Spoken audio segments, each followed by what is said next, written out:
Cool. I'm going to assume that Chloe is actually a no because she got back with a maybe. So I think we should just get going, and then if she joins us later, that would be great. And Lucas is not able to attend. So the agenda is in the message in the chat. We were just going to start with a check-in. I've got kind of two check-ins, which we could just bundle into one. One's just like normal check-in. Hi, where are you? How you doing? And two is a kind of general ambassadoring updates, check-in, like learnings, noticings, observations. What are you bringing to this call, and what might you want to bring up later? And I can add it to our discussion points. So yeah, someone please go first.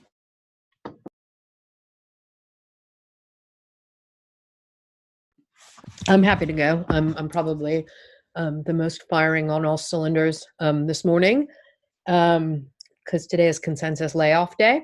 So a lot of people that I've got to know and care about a lot have been let go from the mesh this morning. So far, our contract is safe. I haven't heard anything. My understanding is that contractors were let go or paused last week, and we've not heard anything. And I've got it on authority from a few other people that there's nothing in the pipeline. But at the same time, I've not had any confirmation of that. So yeah, it's been an interesting and exciting morning.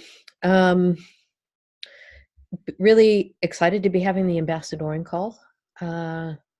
Just feeling like a lot of really positive, good springtime energy all around. And just thanks, Phoebe, for convening this. Hi, Chloe. You want to check in? Sure. Sorry, I'm a few minutes late. Is there a check-in question, or are we just saying what's present? Yeah, the agenda is in the chat, and the idea was that you do like a general check-in, like how you doing, where you at, and then a second check-in of like from the point of view of ambassadoring. You know, are you doing any Enspiral ambassadoring? How's that going? And Susan, do you want to maybe jump in and do that, or maybe do it after? I can't see anything in the chat. I don't think I can see the things that were there before I joined. There you go. The agenda could be posted again. That would be really sweet. Sure. So yeah, of course, sorry, I missed off that.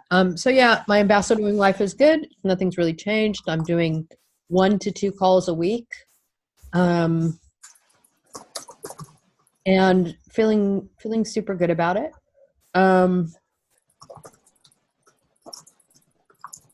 Yeah, keen to hear what everybody else's experience is or how it might be different from the one that I've been kind of having in terms of a cadence. I think that most of my ambassadoring calls aren't coming through the website or the ambassadors channel. It's just people randomly stalking me and finding me. I have a conversation. So I don't know what to notice about that in terms of, I guess, like input, like channels. I guess that my overriding sense of something that I've brought up and talked about with most of you and raised in that Lumio about 4 months ago is like my sense that having conversations and helping where I can is kind of where it's ending. That because not only my sense, but from what I've seen is that not a lot of members have the energy for stewarding, that I'm not really pushing conversations to add new contributors. So I think that's the thing that I'm most curious about. Yeah, that's me. Thanks. Awesome. I'm just going to jump in and say maybe we can keep, if people can, just to have time awareness, maybe like 2 minutes per person. But, you know, at the same time, it's great to hear what everyone's up to. But I'll just give a little hand signal when you get to like 30 seconds off.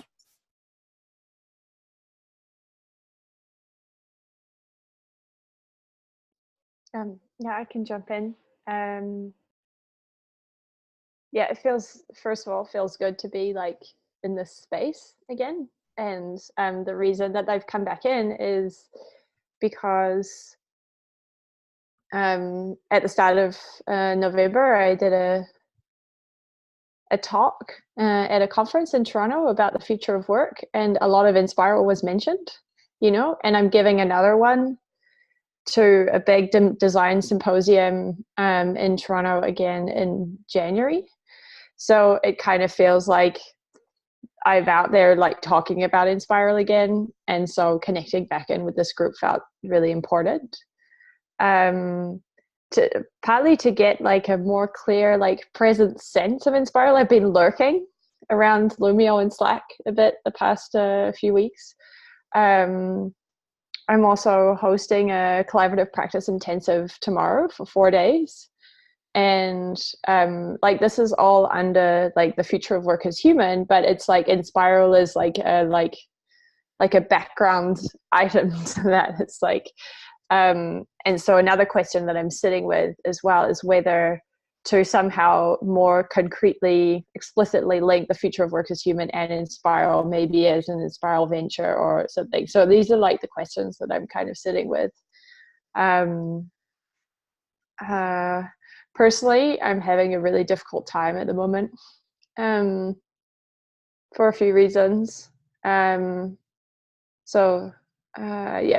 I look a little bit like unkept and stuff, it's because I've been having one of those days where I like just can't really get out of bed. So you guys are my first engagement of the day, which feels kind of nice. But yeah, it's like there's a lot of like beautiful, great things in my life, and I'm also kind of like just struggling with my internal state a bit. So I'm getting some extra support with that, and part of that is having that sense of community and shared purpose and that kind of thing. So that's why another reason I'm keen to be here today. You were literally 2 minutes to the dot. That was so impressive. Oh, wow. Do you want to pick someone to go next? Kate. Hi, Chloe. Yeah, I'm super tired. I think it's just, I don't know why. I might not last this whole call. This week's been pretty chaotic with all of our contracts. And like Susan, today I've been witnessing lots of the people I know at Consensus get fired and having some chats with some of them, which is pretty sad and pretty weird. The chaos. And there are other, it's a crazy time. I'm flying to Berlin really early tomorrow morning as well to give a workshop on DAOs. And ambassadoring. I suppose the main thing that's happening is that often people at Consensus conflate Susan, me and Josh with Enspiral. And they're like, oh, the Enspiral team. Even if we're like, oh, it's not Enspiral team. And I always say greater than. And so I just, it's a thing that happens, and just trying to get clarity around that and what that means. And also last Enspiral speaking thing I did was actually the Better Work Together gig in Switzerland, but they gave me free license to talk about whatever I wanted. So I talked about Enspiral a bit, but lots of other things too. And then the thing in Israel, I'm a bit like tired of doing workshops with random people about new participatory ways of organizing, because it's very draining for me. So I probably only do one of them a year. Otherwise, we had a really good chat, Ants, Phoebe and I, on the start of the week about the shadow sides of Enspiral and trying to while people reach for something, they're like, oh my God, this thing, not letting people build it into a utopia in their own minds. And something that came out that was really interesting is that Enspiral isn't a freelancers collective anymore. So what do people do who don't belong to a venture, who are kind of using Enspiral as a major way to get gigs? Like what's the mechanism or the process there? So that's me. I'm keen to talk about that if I last. So great, thanks. Ants. Hi, I'm a bit tired this morning, so I'm having a slow call from bed vibes. I'm okay. I've just been working like a crazy person since Sunday. I took last week sort of off to travel around, which was nice, but I literally haven't really left my parents' house since Sunday. I've just been shipping tickets, which is sweet. Actually, it's I think it's what I need to do, and The book goes to print next Friday. Fingers crossed.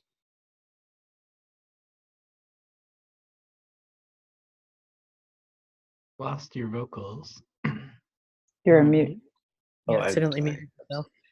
Yeah, getting something from like 97% done to 99% done is a fucking grind, is what I'm learning. Getting something from 0% to 15% is fun. So, yeah, it's just, yeah. So that's lots of editing and that kind of stuff. But feeling good. My ambassadoring mainly for the last year or so has been in Australia, and it's usually like people that have heard of us or people that are genuinely interested in us and, oh, there's someone here, I want to talk to them. And it's usually pretty vague. I haven't done much formal speaking or anything like that, but that will probably change next year. So I'm sort of just making it all up as I go, to be honest. I haven't really felt like I've engaged formally with any sort of ambassadoring process or anything like that. It's just people ask me stuff and I tell them stuff. So it's probably more than I need. If there is any rigor, I need to probably use it. Otherwise, I mainly devolve things back pretty quickly to, it's a group of friends doing some stuff, more or less. It's me. Sorry, I went over. Can I jump in? Doing pretty well this afternoon. Kind of, yeah, just getting into the Enspiral half of my week and feeling a little bit like the opposite of what Ants was saying, like high resistance to shipping tickets and kind of just feeling that end of year contemplation sort of mode, especially as I'm drafting up kind of a end of the year questionnaire that I'd like to send folks to just kind of see what are folks needing in this season, and what might Enspiral, yeah, what might we align around within the network to better support those needs. And it's a funny contrast with working with Lumio right now, and it's been really great. And we're also coming to the end of the year, but in a very action-centric way and very shipping tickets way. So I kind of have these two extremes. Other new thing with me is my family stuff is like a bit more stable and settled than it has been in like the last 2-3 months, since my mother's life partner passed away. She's doing really well and it's cool. And we also did Thanksgiving with my biological dad came to my mother's house, kind of invited himself as he's wont to do with his borderline narcissism, but he invited my mom to his family was always the Christmas Eve spot, so that's kind of neat. And I'm mostly here to listen and learn. Catalyst wise, I've been getting like a couple of sort of ambassador inquiries. There was some gentleman doing a research project that was passed to me, to speak more to what does Catalyst do and kind of my perspective of the network. And then also just with Lumio, I'm starting to do lots of webinars. And so occasionally, not, I wouldn't say majority of the time, but occasionally Enspiral comes up in that context, well as Enspiral as a group are kind of super users of Lumio. So that's kind of another way, but yeah, just eager to listen, learn, see how I can support.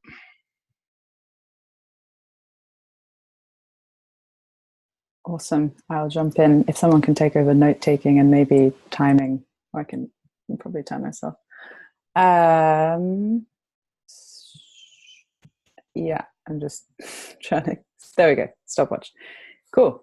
I'm really excited because I think it's been like a while that I've been craving some kind of, I don't know, get together of sorts with other people ambassadoring and like just touching in and having that feeling that there are people to share learnings with and noticings, or, you know, if asked to give like a talk or something, just to be like, hey, what do you think of this angle, or bouncing ideas off other people who have had lots of like years of experience of talking about Enspiral with different groups, and what's worked, what hasn't, what are the traps you can get into, and how not to fall into the utopian hold of, which I think was a main topic that Ants and Kate and I spoke about, is like, if you look at like most of the videos and or like online, or like a lot of articles written about Enspiral, especially by other people, it's often portrayed as like, I mean, often in like a 10-minute talk, it's difficult to go into like all the hardships and the challenges and stuff. So it can sometimes seem a little bit like, oh, it's this amazing utopian dream, and why isn't the whole world doing it? And I had a great chat with JV yesterday morning, or maybe the day before, and we were chatting about ways to portray Enspiral, which I then put into practice last night at an event. First, like London event I hosted here at Newspeak around collaborative entrepreneurship, like an Inspirally flavor. And I just talked about like a bunch of people helping each other do stuff that matters. And that felt a lot more like down to earth, which was great. What about me? Yeah, life is good. Life is quite busy. I've been I've moved into Newspeak House, which is in East London, and it's a very different way of living in London. I feel much more like externally facing, and tons of people coming through Newspeak House. And when they find out that I'm an Enspiral member, they're like, oh my God, Enspiral. And there's so many people in this community who kind of do idolize Enspiral. And it's interesting to have that chat with them of like, why, and, you know, what do you actually know about what Enspiral is? But yeah, lots to talk about, lots on my mind. And I'm building an interesting, different kind of relationship with my parents as well, like living on the other side of London and kind of going to visit them and getting more space. And allowing that to be more of an adult relationship is really refreshing, and having more space from home than when I was living at home. So yeah, that's me. And we've got a bunch of points on discussion points. And if anybody has like anything they'd like to add to the agenda now, having just heard like check-ins, or maybe like anything has been, your brain has been, what's that phrase? Jogged. Your memory's been jogged, to add something.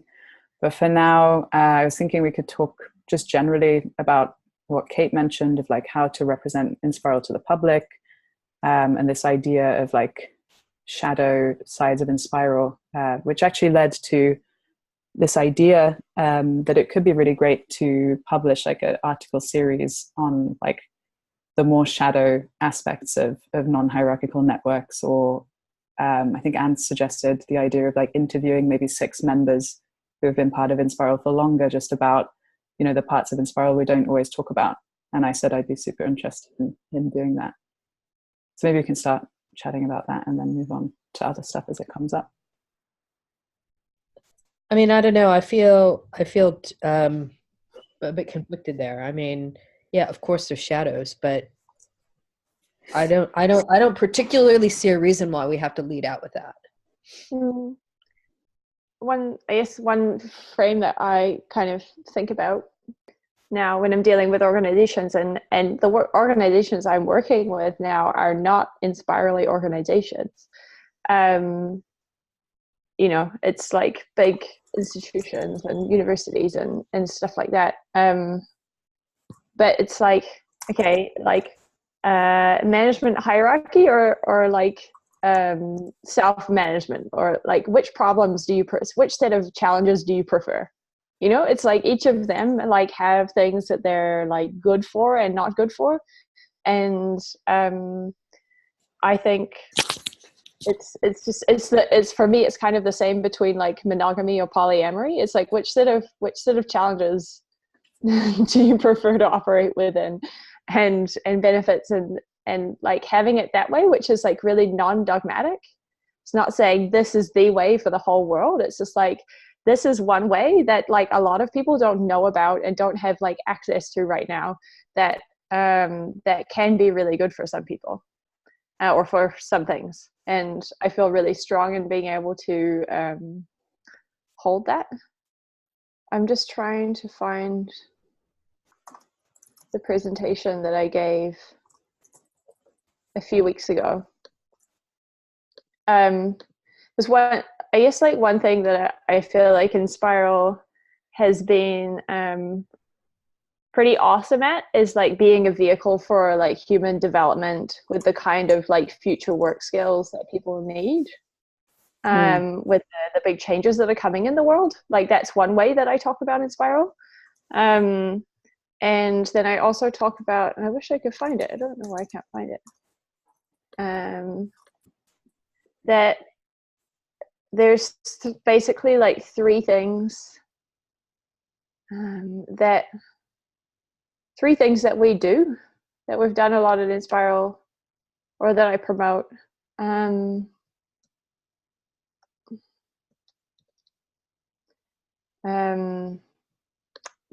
That I think help with that. And so these can be applied to any kind of organization. And one of them is about spaces to feel and reflect, like to sense make, using more of our like whole being to do that. A lot of people in the regular organizations, they're so caught in this busyness that it's just like there's no space for wisdom to show up or something new to show up, because there's just no space to feel or to reflect. The second one is about the spaces to like experiment and learn from doing. And the third one is about ways to take initiative to like solve things that you care about, no matter what position you have in the organization. Yeah, I'd be really happy to send my slides when I find them, if any of you are interested. But it's like being able to, for me, like distill some of the magic of what we do out of the the structure that we have, and more into like what that structure enables us to do, or what we do that enables the goodness of that structure. And yeah, it's like, for me, because I've been working with organizations that are totally hierarchical, but still bringing them much more to life into like self-management or shared leadership and responsibility and innovation, but within a team structure, is like, it's freaking cool. Like I just finished a project with a university team, library team, forward facing, not like us. A lot of them have been at job like over 20 years, you know, basically like managing the stacks, access to library materials. Did a 4-month contract with Samantha and Percolab to help them update their culture essentially and their mindsets of their work. And it worked super well. It's like, it's a really, really, really awesome intervention. And we didn't have to change any structures of authority at all, except for within that team of 16 people. And they were like the worst team in the library, and now they're being looked up to as leaders of like the future way of how to work as a team. So like things like that really excite me a lot. I think that's awesome. And I think there's something around, instead of just talking about like, this is how things happen at Enspiral, taking like what you've done and what you've kind of talked about here, that you've synthesized learnings from your experience in Enspiral and probably your experience in multiple practice grounds, and then shared that instead. Maybe that's what I'm really hearing, and what I found useful as well. Can I jump in there with something? Chloe, man, that was like a gold mine of shit that just flew out of your mouth. Heaps of the points there resonate really strongly for me. I just wanted to add in a different angle, which is like, I remember when Enspiral was starting, and there was this big buzz around like, we're doing non-hierarchy and decentralized control, because that was a fundamental part of what we were doing. And then that became more or less the primary story that was out there. It was like freelance collectives and that kind of stuff. There's like the work that I've been doing in New Zealand for the last basically since I joined, has been more or less just in the startup ecosystem. And in that space, it's got nothing to do with new ways of working. It's got very little to do with very little to do with working on yourself and that kind of stuff. Like it's baked in, but it's probably tertiary. And the primary thing, or the primary lens that Enspiral gets seen as in the startup, like early stage ecosystem, was around either groups of people working together or working on stuff that matters, or, you know, like solving a problem that matters. So in a lot of my early stage startup coaching and like running the low carbon challenge, running Live the Dream, running the Victoria Entrepreneurship Bootcamp, and Enspiral itself being a startup and a group of startups, we were the group that was like, oh, this, if you want to solve the problems that like change the world, like go over there, or there's a signal over there. So it just made me think that maybe to some extent the biggest part of our positioning and challenges ambassadors is the ambiguity. And the ambiguity always has been part of the magic.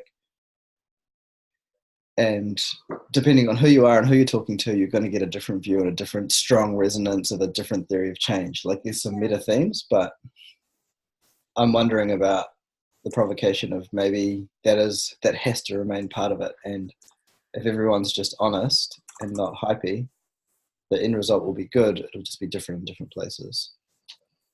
End thought.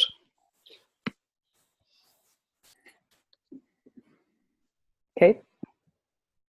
Yeah, I feel like the shadows of hierarchy ideas, non-hierarchy, sorry, is one idea which could be helpful, but also, I mean, I really like the framing that Chloe's put forward, which is like to distill.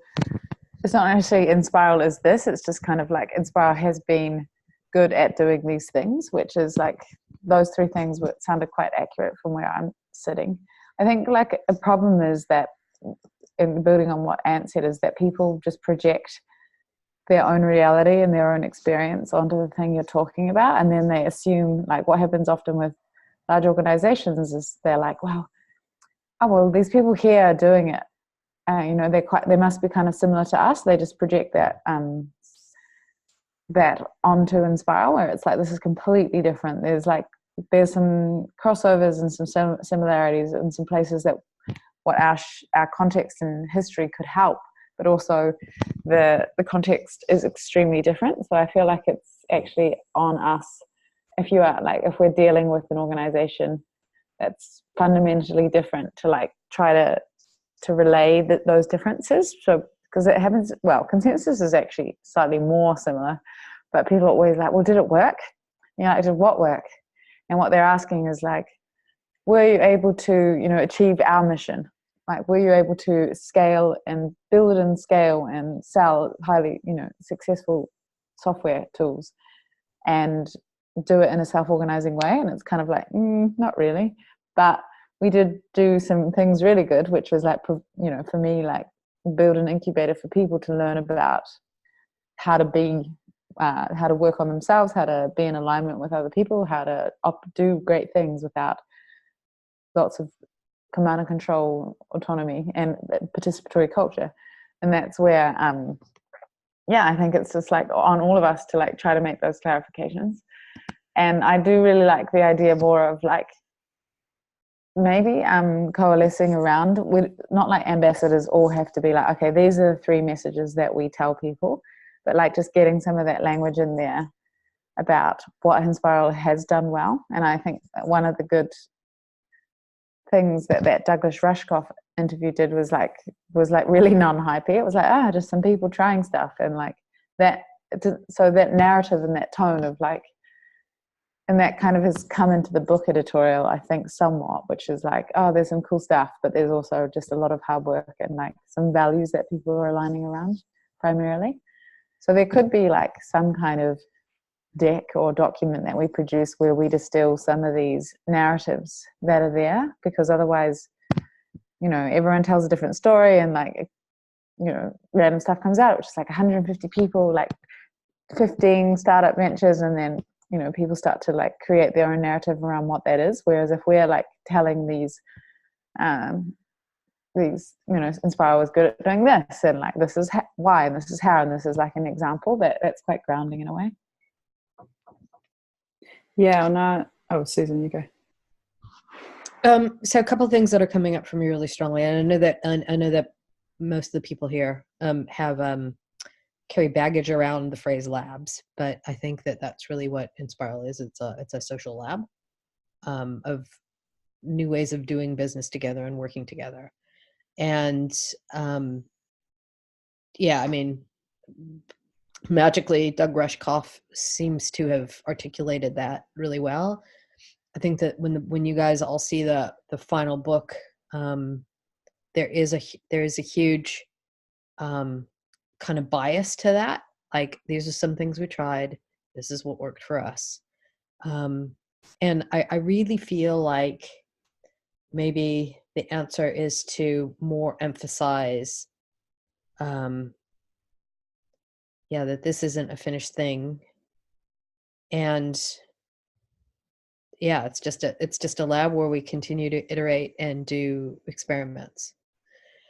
I think it's also super telling that, I mean, even me, being around for 3 or 4 years, all the conversations I've had with other super enthusiastic people who we've had ongoing conversations with or have come to retreats or whatever, that have gone away and tried to start something not exactly like Enspiral, but something ishy.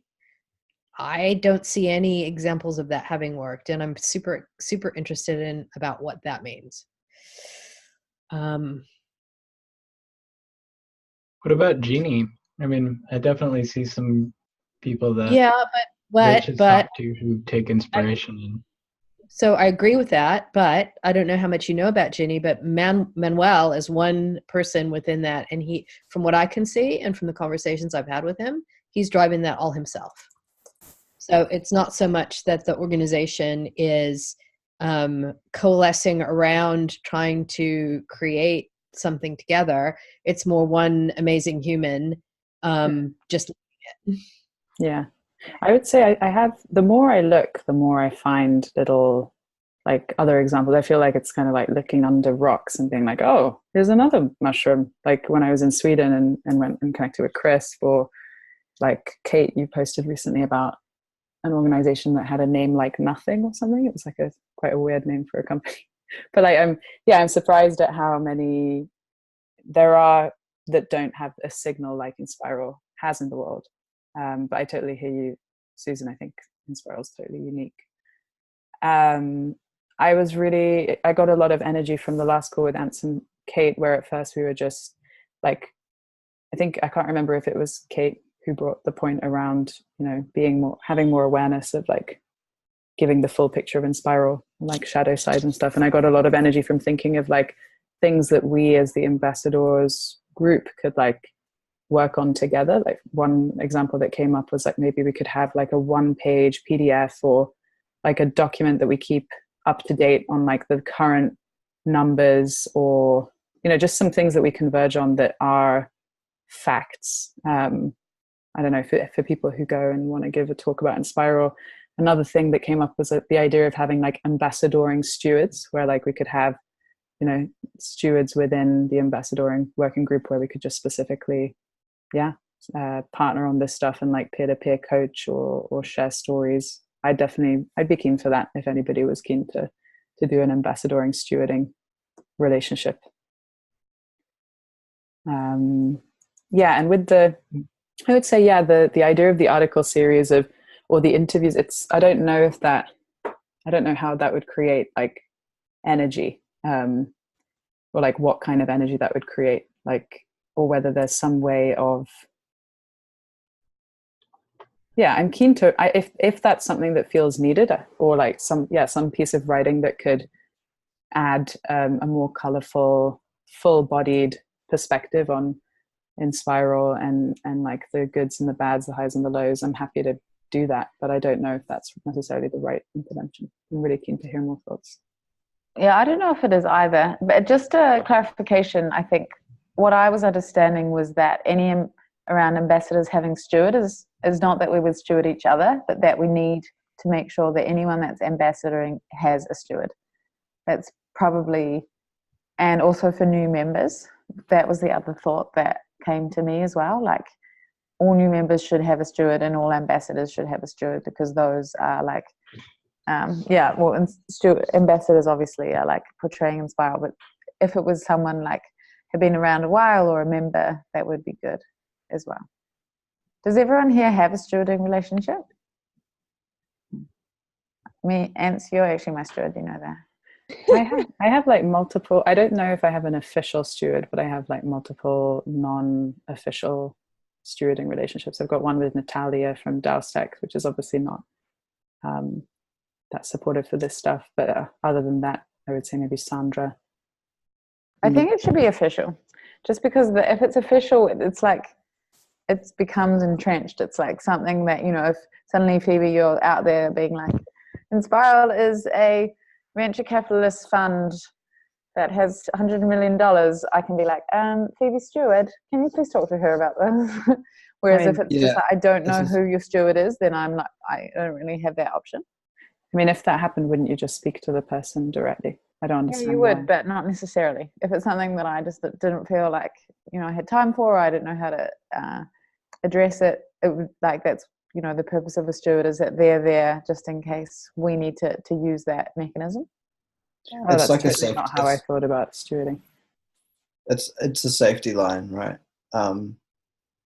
If someone feels someone else is doing something and they don't feel like they're the person to talk about it with them, the first thing to say is like, well, who's this steward? Where's their trusted support line that they have a relationship with that might be able to be supportive or make an intervention or whatever. Yeah, I mean, it takes me back to like why we first put in stewards, which was because we didn't have managers. And like one of the functions of a manager is like doing that support accountability piece. And like if you're in a regular team that you have a manager and you have an issue with one of your teammates, you usually go and talk to your manager first. Like, so, and sometimes it's really useful to have that buffer and that other person to speak with and to figure out an approach or whatever.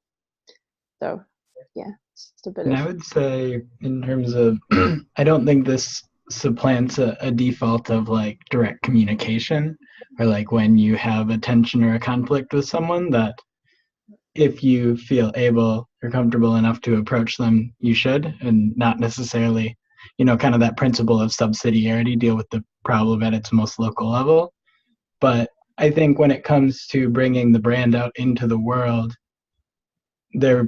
I think there arises times when actually this is not a tension between two individuals, but it's actually more like the collective and an individual. And at that point, it feels like, yeah, if you don't feel like it would be as effective for you to come to that person directly, that you might approach a steward first. At least would be my take on good practice around that. What's the process on at the moment? Is there one on stewarding and how to get a steward? And like Lucas is running it, and it's about as well developed as it's ever been, I think. Yeah, but chat to Lucas. And the handbook up to date? Don't think I don't think Lucas is running it. Oh really? Lucas is the one with like the most recent information, but doesn't have more time to associate into it, although he's still quite responsive to it. Like if you have questions around it, you can definitely ask him. I'm kind of the person that Lucas can ping to move stuff as catalyst in that department at the moment. I think the one thing that's particularly lacking in this moment, beyond, you know, it's always good to raise the stewarding call here and there, which hasn't happened in a bit and could certainly, I'm definitely planning to raise that flag at Summerfest. The lack of visualizations. We don't have a very good set of that right now. The one document we have that had them accurate as of like 4 months ago is like quite messy and hard to read.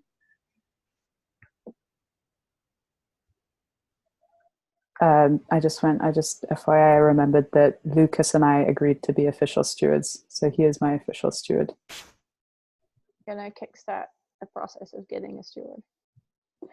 I think also, Chloe, you could like think of someone who you feel really like trusting in the network, or who you know would like to enter a stewarding relationship with, and then approach them directly, which is kind of emerged.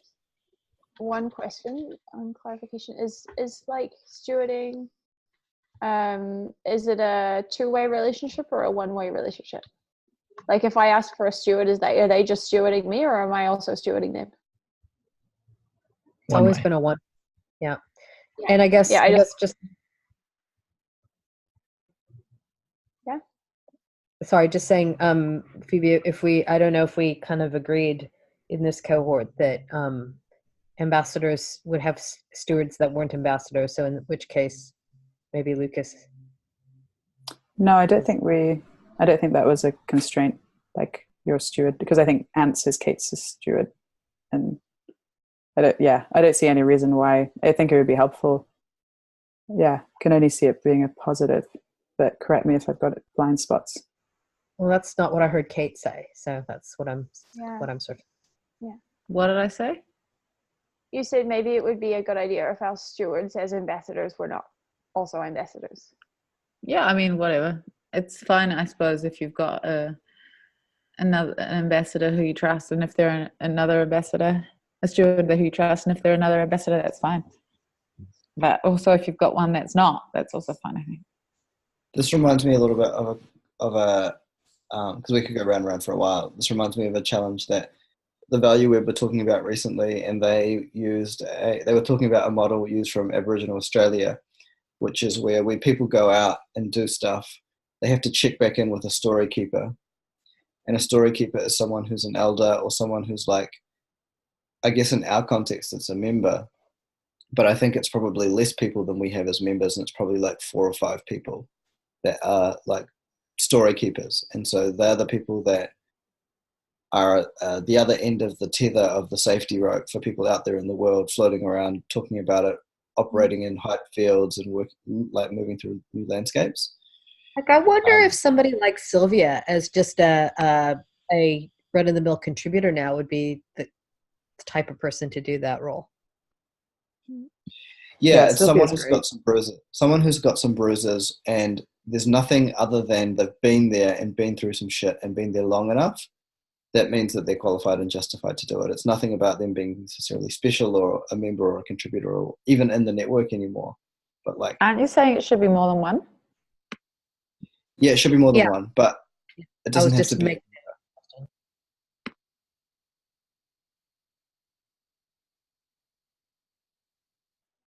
Cool. Go for it, John. 2 things I wanted to circle back around to. One's just a point of clarity. I believe that JV has raised his hand as having capacity to be steward for at least 2 more contributors coming in. Phil Coxon, I believe, also raised his hand for up to 2 or 3. And Ants, if I'm not mistaken, you had some energy too for it, just for us ambassadors to have that sense. Does that sound right? Okay, cool. So those are the people to check with if you do have good ambassadoring experience. We want to bring people in. The other thing I was curious about was messaging Enspiral as unique or like one of a kind. And I wonder about it because for a couple of reasons, but I had a experience in a network that was rather place-based and in a lot of ways looked different from Enspiral, but in a lot of ways looked very similar, very much. I think the core is translated into Enspiral land.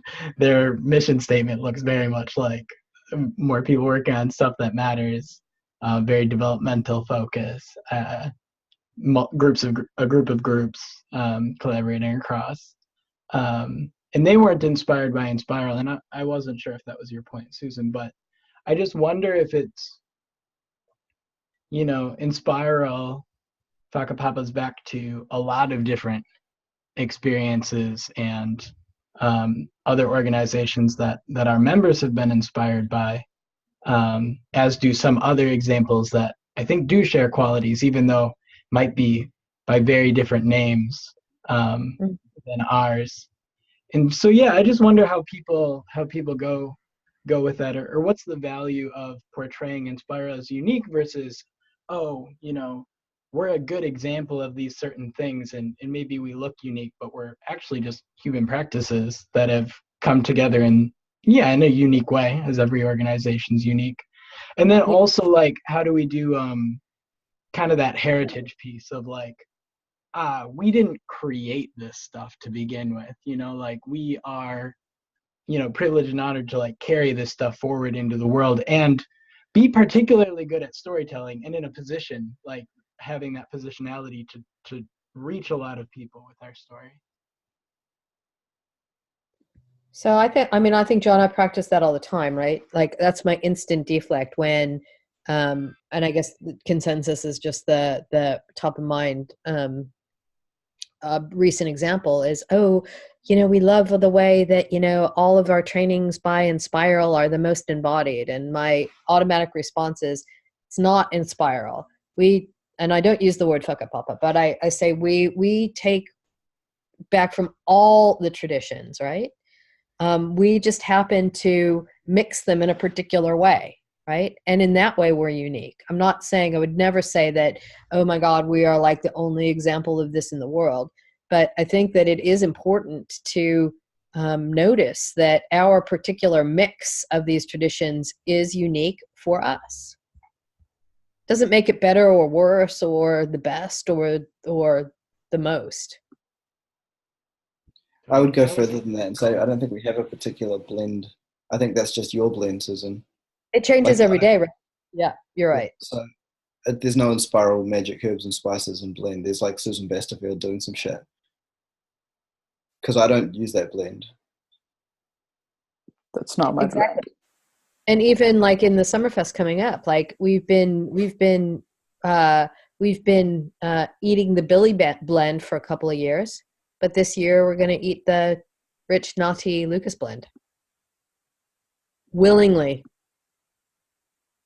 One thing that makes me notice is like, rather than naming components or like here's the critical elements, like Chloe kind of talked about naming them as learnings, or even as qualities of the space or qualities of the environment that she felt, spaces for feeling and reflecting, spaces for agency, space for experiment.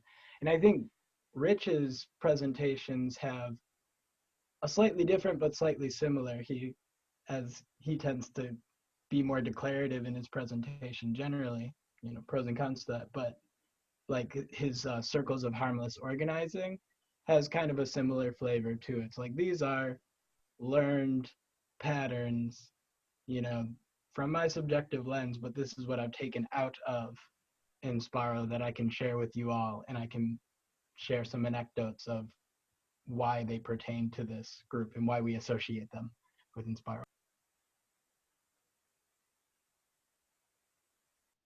So maybe if there's any last final thoughts or things you wanted to say before we wrap up or move into a check-in, it'd be a good time. Keen to know what we do next. I feel quite inspired from this call to write an article on 6 things that Enspiral is not, or instead of like shadow things, just more like a myth busting article. So, Enspiral is not a company, because actually like there's a couple of things that keep coming up in the talks that I'm giving, or when I talk to people, they're just like, oh, like, so could we like hire Enspiral? And it's like, no, like Enspiral is not like a thing. Or like, so what's like the Enspiral method? And so I think there's some juicy things I could talk about just from those conversations that could contribute towards myth busting. I think, Phoebe, one thing I noticed in watching your talk for the Serpentine, I'm not sure that you identifying yourself as an owner of Enspiral helps that myth. I would never identify myself as a co-owner of Enspiral. I'm a member. That feels like an accurate description, because I mean the point of being a member is from what I understood is like that we are co-owners of Enspiral. No, you'd be co-owner of Enspiral Foundation, but no one can own Enspiral. That's part of the challenge, right? Mm-hmm. And your naming of that was the first time I've ever heard anybody in Enspiral name themselves that way. So it was a little bit jarring. Alana used to do it, and it used to grate to me a little bit as well. I'd heard it on someone else. Yeah, it must have been Alana's talk because I definitely heard it used somewhere before.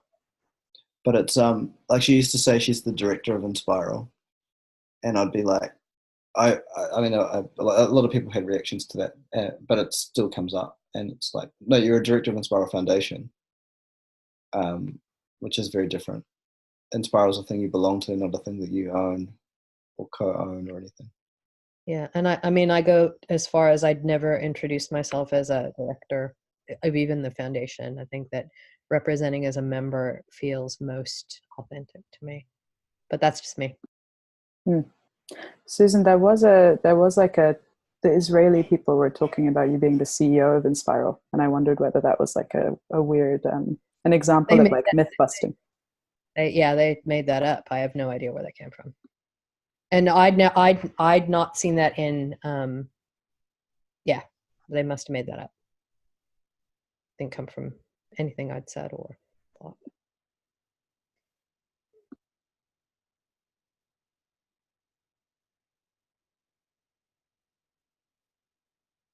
Chloe, did you want to raise the point you put in there? Yeah, I mean, I don't know if anyone else would be interested in this at all, but if there are people that would be interested in having a conversation, sharing learnings, also as like being organizational consultants from this place, that would be awesome. I would really love that.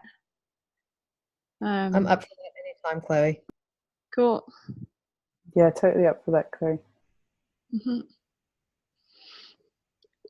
Yeah, I mean, I'd love to learn about the like consensus experience and like all these other kind of things. Yeah. Awesome. I think we should go into just like a brief check-in if people feel like just 30 seconds. Yeah, max a minute. That would be great. Had started talking. And also, sorry, just to jump in to say like any next steps that you might be taking forward, or like, you know, I'm going to start a conversation about org design sort of thing. I was just going to say, I would invite anyone to initiate another ambassadoring call, and it themed around Chloe's inquiry. Maybe in a month or something that could even be a potentially regular check-in time. Not that it has to carry on, but we could try to start a rhythm. And I'm going to definitely get visualizing stewards onto at least a ticket in the improvements board. If not, try to put that forward here kind of soon. And enjoyed the meeting, enjoyed the conversation.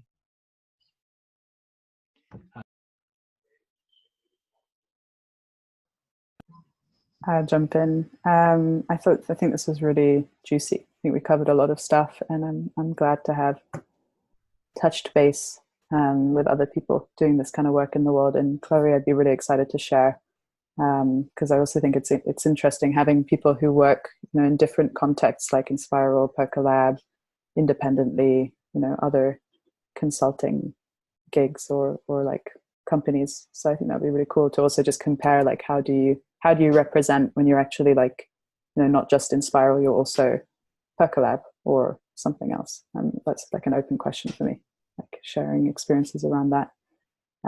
Just want to thank everyone as well for stopping by. It was good to see you all.